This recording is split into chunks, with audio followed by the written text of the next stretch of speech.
that spread's not right, you can't make the money, right? So you gotta, so what's the maturity involved with that? So, you know, one, you gotta take a look at credit risk, obviously, right? Because if your assets are worth zero, you know, you got a problem, right, with your liability. And for banks, the liabilities are what? Our deposits. So those are our assets, but they're the bank's liabilities, right? So the loans go bad, they can't pay us. We're their creditors, okay? But you've got this whole interest risk associated with that, okay? So you've got to have the right spread. You've got a maturity risk associated with that, right? So you've got to match maturities between what you're loaning and what you're borrowing at, okay?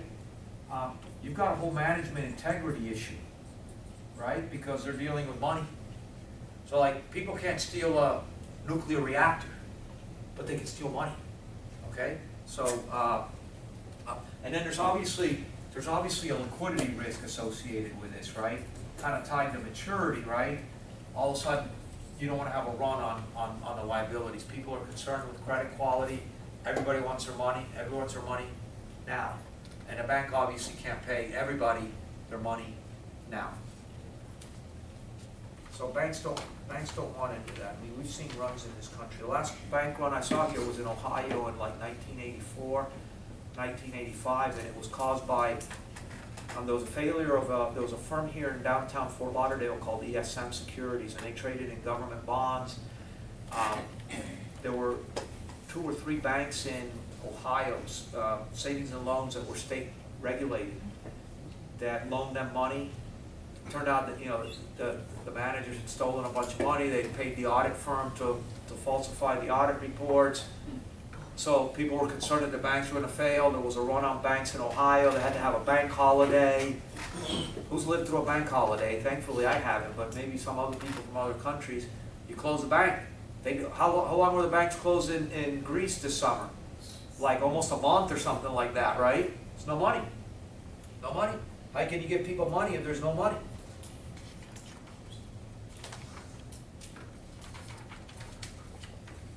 I'm not going to spend any time on insurance companies. We've talked about it already. That's a whole other world, very interesting.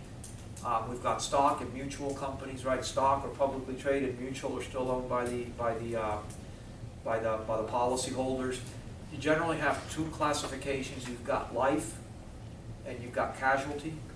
Life tend to do life and health. Casualty tend to assure all other risks. I'm giving you very broad scopes or specialties within all of these things, okay? They charge premiums, that's how they earn their money, typically.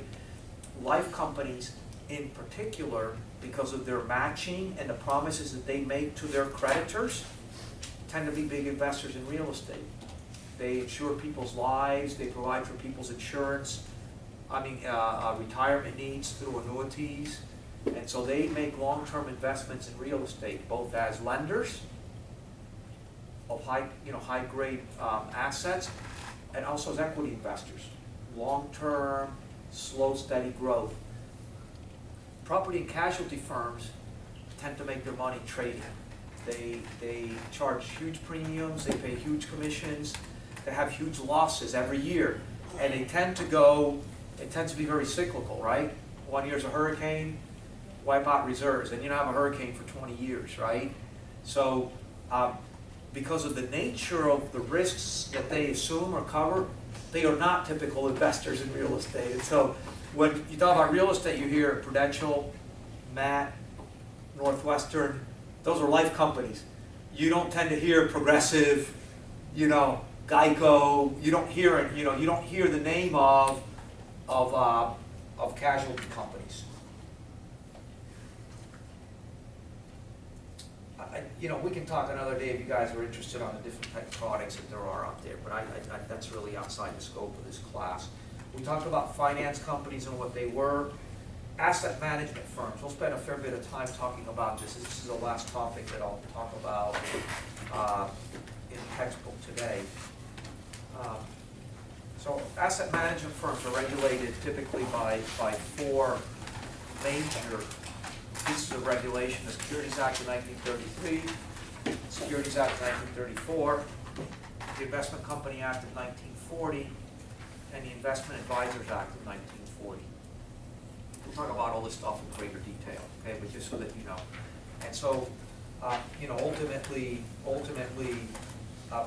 you know, they really all dealt with the Great Depression, okay, and providing information and transparency to investors and safeguarding investors' money, making sure that the people that they were dealing with and the information they were getting was reliable.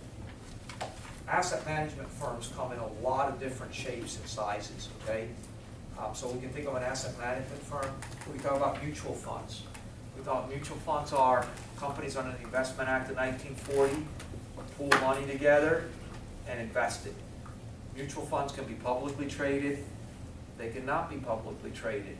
The one sort of key distinction that exists with a mutual fund is a mutual fund tends to price its shares once a day at the time markets close. So if you buy into a mutual fund or you sell a mutual fund, the settlement on that transaction is at the end of the day. Mutual funds were the historical long-term investment vehicle for individuals in this country. And the reason that you only settled once a day is because technology didn't allow you to settle any sooner than that. You had to wait for the markets to close and figure out what the net asset value per share was at the end of the day. The funds can be closed-end, they can be open-ended. So open-ended means more people come in, you buy more shares.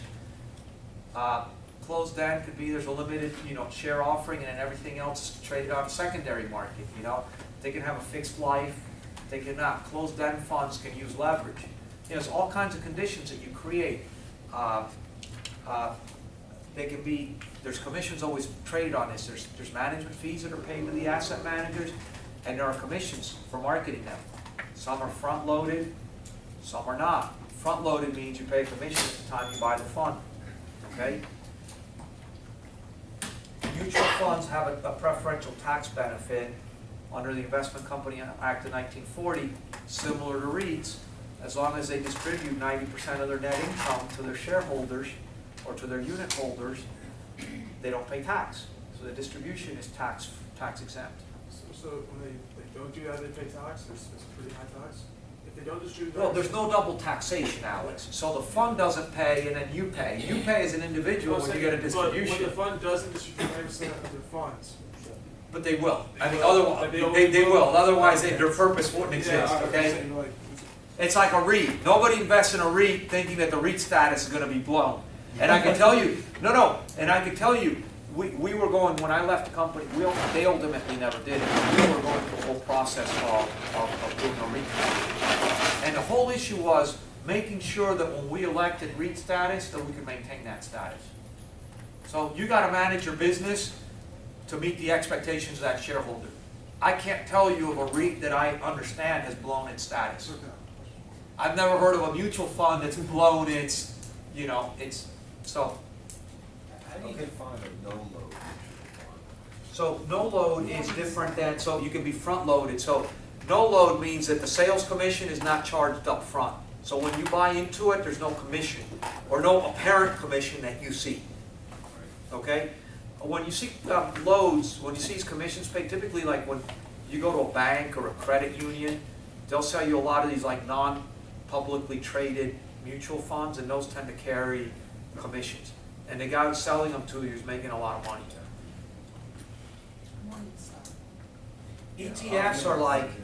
ETFs, exchange traded funds, are like mutual funds, but they price instantaneously. The technology now allows you to value an ETF based on the underlying securities.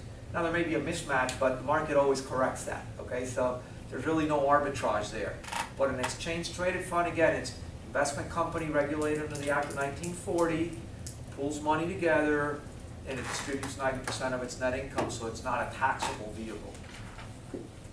Now it can invest in commodities, but then there's more risk associated with that because the underlying assets don't trade publicly.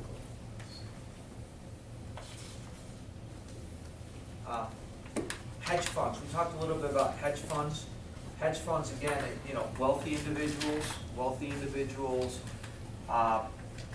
sort of associated with very little disclosure, very specific investment strategy, sort of vilified, but also providers of liquidity in the marketplace. We'll talk a little bit more about them in the third session.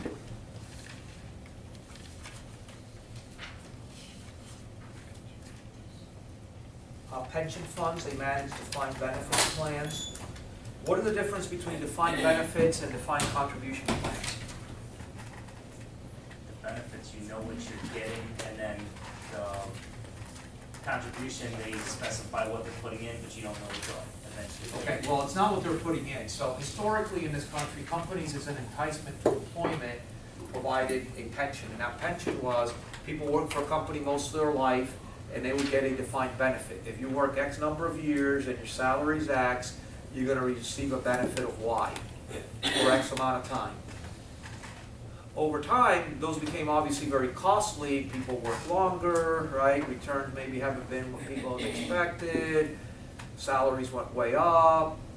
And so there's been a gravitation, and because of tax law benefits as well, to the defined contribution plan.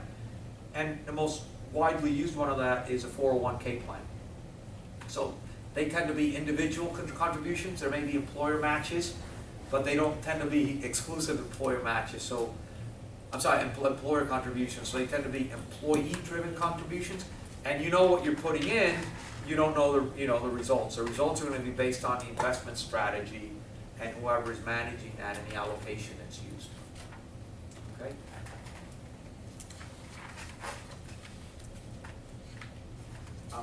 Pension funds are governed by ERISA, or under ERISA, the Employment, Retirement, whatever act of, what's it called? The Employee Retirement Income Security Act of 1974. So there's all kinds of guidelines that gauge how pension plans can work, and even how companies can match the 401k plans and things like that. So anyway, that's what I got out of the textbook. Any questions on that? Does anybody want to ask any questions? No? Like a general question? Okay. General. Yes? All those PowerPoints you're going to email to us, right? My notes I'm going to email to you. I'm going to email this to you, yes. If I remember to do it. I'll remind you. Really? That's first. Third Friday night. Of Yeah, this is the only class I do this in. Oh, Okay. I thought you were gonna say he was. Well, the reason I do it is because there's a you thought we were done, but we're not. We're never done. I thought we were done. We have another half hour. We're gonna find. We're going to find Listen, I was told till 4:30. Which means what? With all the breaks we've taken, I have to give you guys 7.5 hours. Otherwise, I go to hell. It's like a mortal sin. It's a mortal sin. No, we'll take you to heaven. We forgive you. Repent. This one's more interesting stuff. Like,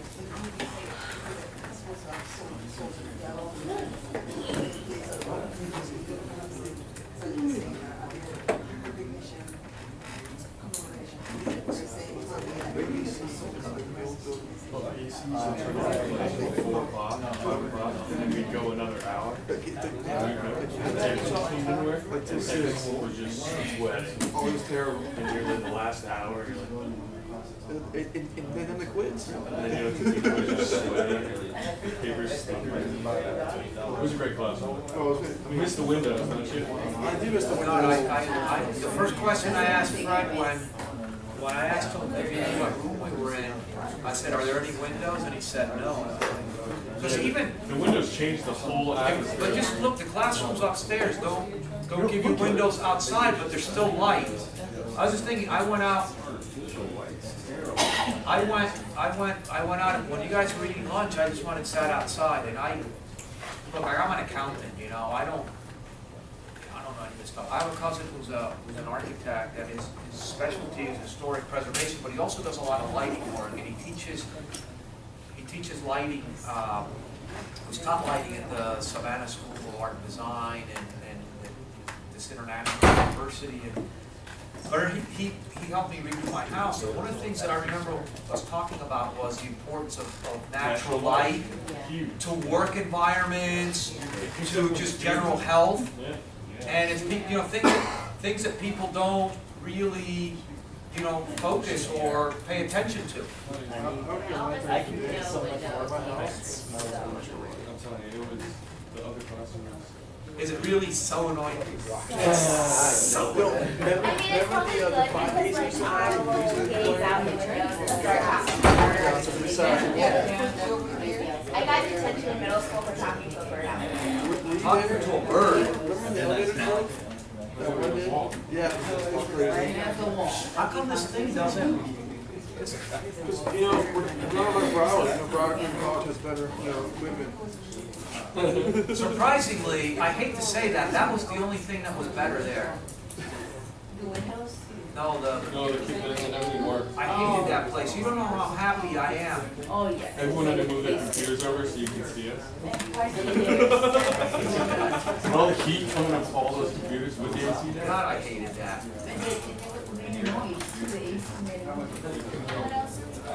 I'm just gonna go over something like really interesting for me.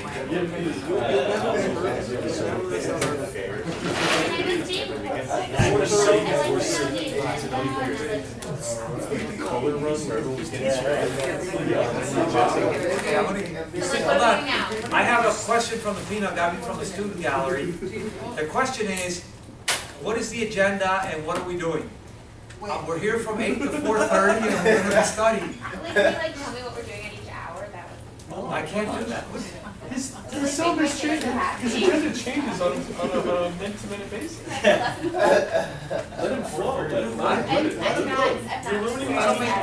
being serious. I don't make fun of millennials, but there's nothing like a generation that wants to know that they did everything well, and they want to know it now. And they want an award and a prize Oh, for I it. don't need an award. I want gold stars. Once I get my degree. Gold stars all around for everyone. Listen, You can whatever. bring me Starbucks, that would be great. Listen, HFF is an intermediary. Holiday Finoglio, they are investment brokers, so they don't do any leasing transactions. They strictly play on the capital market side, so they'll deal with primarily buying and selling of properties. In the investment side, buyers are not generally represented by brokers. Sellers are. It's typically done for a nominal commission, typically a point or much less, just by the sheer size. And again, they provide probably just more transparency to the process and facilitate the process more than really introducing buyers and sellers. And we can get into that in another. There's a reason why all that happens that way. But HFF is publicly traded. They're one of the 2 or 3 big players in the industry. CBRE has a large commercial operation, obviously. Jones Lang LaSalle has a large commercial. Newmark is pretty big now. In the investment space, Eastdil is the other sort of big. Eastdil is owned by Wells Fargo now. But since they're publicly traded, they have quarterly conference calls, and they always provide a fair bit of information. So this is from last quarter's conference call. And I just pulled out some slides that I thought were interesting. So they've got a 1, 5, 10, 15-year view of commercial real estate returns. Publicly traded versus privately traded, okay? Now this is their view, and what they're looking at over 15 years is a huge return in publicly traded equity. Timeline is very important to this, okay? And there's a reason why that is that way, okay? And you take a look at a shorter period, and all of a sudden you see that it's different, okay? And something happened in this time frame that caused that, okay? We'll talk about that when I go through those other slides, but I just thought it interesting. You see the kind of compounded returns that you see in real estate over a significant period of time. And the other important thing is when you contrast that to the composite indexes that were so much higher, we thought, look at that. Look at the returns that real estate has provided over a near midterm versus other asset classes. Corporate bonds. Why have corporate bonds gone up 22%? Because interest rates have gone where? Down. And what's happened to the value of the bonds?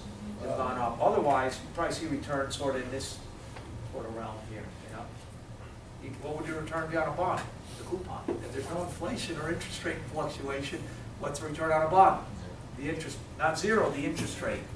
The interest rate. Sir, if we move on. You want me to move on? Before you move Oh, on. before I move on. People don't typically get corporate bonds at 22%. Is it the effective interest rate taken into consideration?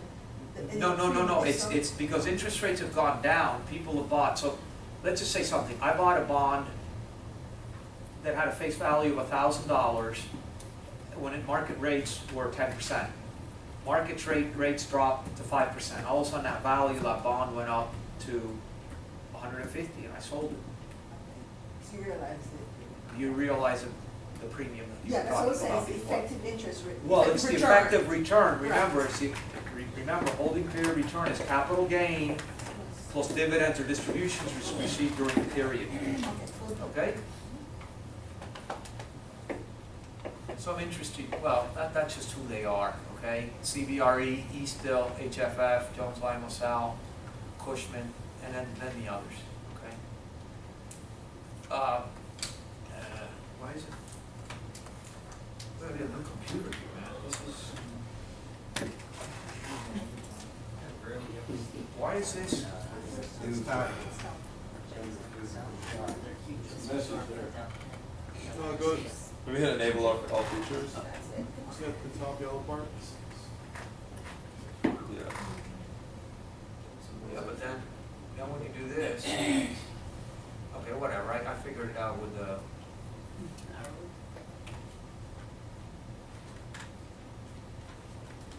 I don't know what that is. Oh, allocation. Yeah, whatever, I don't care, okay. So, just the point, what are SWFs? SWFs. Sovereign wealth funds. More sovereign wealth funds allocated capital to commercial real estate. So people are talking about China, Indonesia, Malaysia, Kuwait. So these are government funds. The Norwegian sovereign fund. So that for the benefit of the residents of Norway, the tax royalties or the royalties that are collected on the exploitation or the drilling of oil in Norway goes into their sovereign wealth fund, which makes investments ultimately to provide for the retirement of the residents. Same thing in Kuwait, except the Kuwaiti Investment Office, KIO. So, basically what it's just saying is it's talking about all of their allocation of different assets, but real estate obviously goes up. Okay, so Sir, yes, ma'am. are there any safeguards to prevent dictators using these sovereign wealth funds as their personal funds? The top. Well, I mean, other than like Norway, I mean, I think all the sort of important sovereign wealth funds are from countries that are either, well, they're either kingdoms or, let's call them autocracies or semi-dictatorships. So, no, the answer would probably be no, so. Yeah, I mean, I think the sort of personal fiefdoms of a lot of these people, okay? Again, just another thing, talking about the increase in the assets under management, and the exposure to commercial real estate, money coming from Asia, big deal, okay? I'll show you a better slide of this, but just so you can get a sense, huge drop in transactions. There's no depth in the market, okay? So in 2008, all of a sudden, look at the volume of transactions, and all of a sudden, nothing. And now we're kind of coming back up to moving average levels, okay? So things have definitely picked up in the commercial space. I'm going the wrong way. Holding period of closed-end funds. 1 to 5 years, 50%. Less than 3 years. 1 to 10 years. 1 to 7 years. Why is this significant? Real estate is a long life asset. If your holding period expectation is less than 5%, or it's less than 5 years, is that realistic? And what sort of returns are you looking for?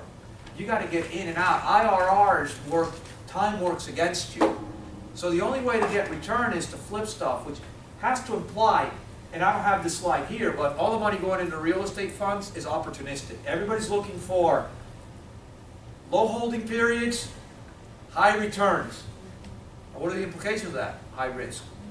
And the real question is are there enough opportunistic real estate assets out there for the funds that are chasing them?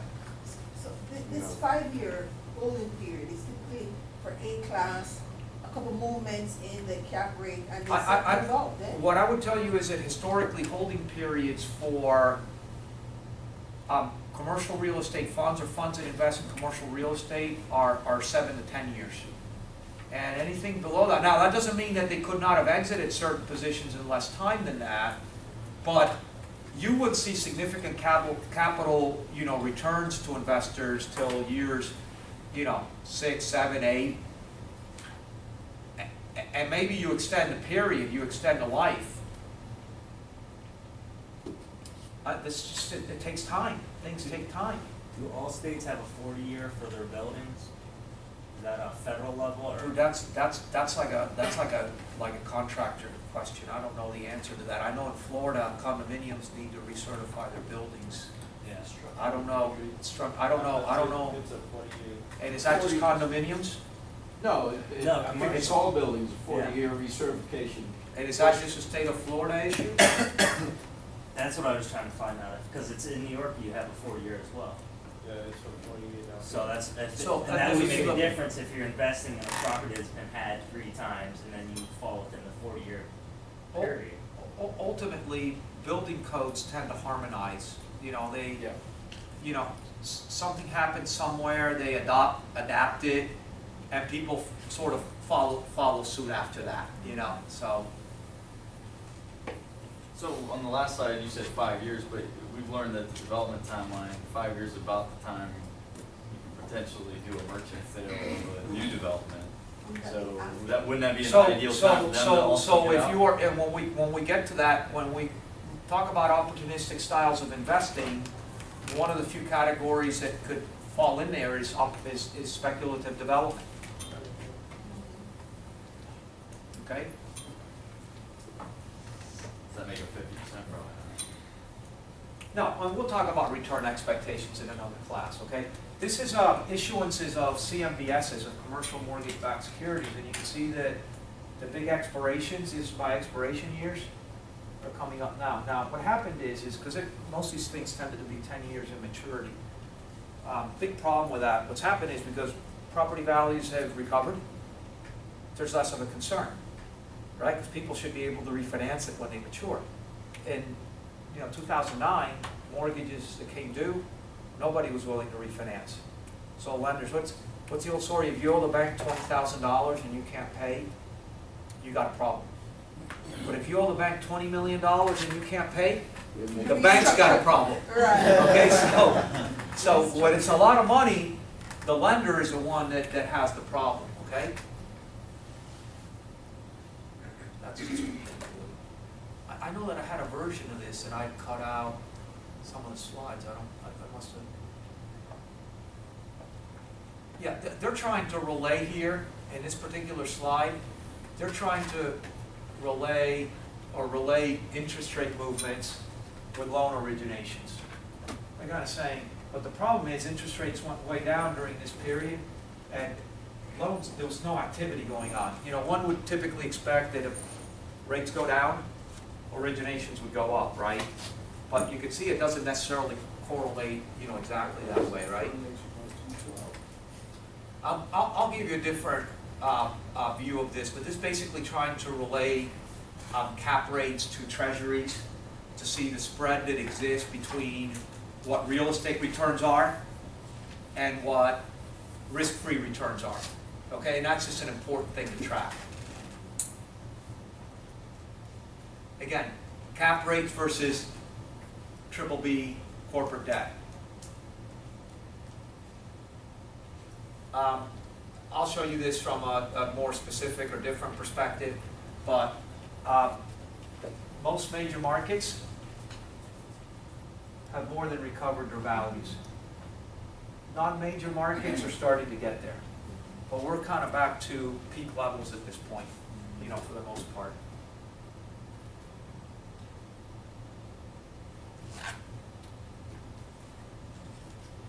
Yeah, this is an interesting view. It says, you know, if you look at completions as a percentage of stock, we're well below 25-year averages. So because there was a drawdown, people weren't building during the crisis, you know, the assumption is going to be that demand will come back at some point, and whoever's owning real estate is going to have a huge pop because there isn't enough supply for the demand that's out there. I'm not buying into that or refuting it. That's just a slide to take a look at. Okay, definitely multifamily. There's been a tremendous amount of development over the last 4 or 5 years. That's probably the one asset class that has really seen, you know, an uptick in construction. You know, you're now starting to see some office development. You're seeing retail development. And you're even in places like Miami, where for a long time you didn't have industrial development. You're starting to see industrial development come back.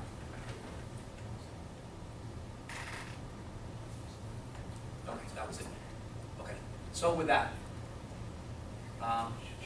it's been a pleasure. It's been a joy.